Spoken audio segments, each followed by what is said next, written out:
There are concerns that the cyclone that hit the French Indian Ocean island of Mayotte has caused great loss of life. A surgeon said the emergency department at his hospital had seen worryingly few patients given the scale of the destruction. There are reports many people had disappeared into shanty towns where thousands of illegal migrants lived. Many homes were flattened by winds and mudslides. Our correspondent Mayotte Jones reports from Réunion Island, south of Mayotte.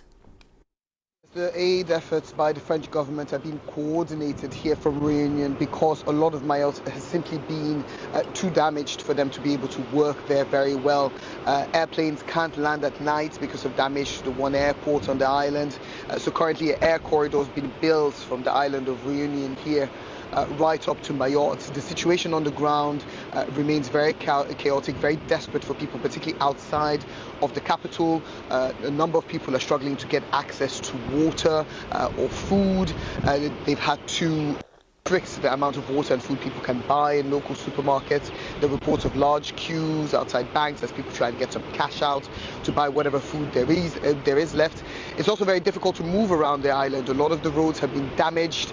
Petrol is being reserved for the emergency services, understandably, but that makes it very difficult for people to move around if they do want to try and find some food and water. So the authorities say their main priority is to get water to the people there, to get the treatment plants, water treatment plants back up and running to avoid an outbreak of infectious diseases like cholera, because they don't want to complicate an already very desperate situation.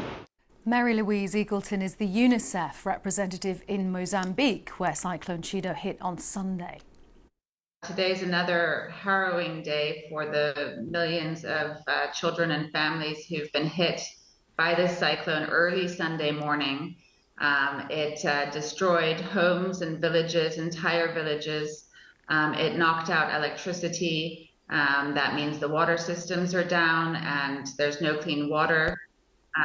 The schools and hospitals, health centers have been destroyed, and communities are really reeling from this. Fortunately, our teams were already on the ground. We have large teams up in northern Mozambique with our partners, other UN agencies, and the government preparing for this. We were watching it with the eye of the storm right in Mayotte as it was passing over Mayotte, coming towards Pemba in northern Mozambique Sunday morning. So we were able to immediately secure our teams, secure our assets to be able to respond with those critical life-saving supplies already straight away after the cyclone. And teams have been working around the clock to get supplies, medicines, hygiene kits, and clean water to communities in the city.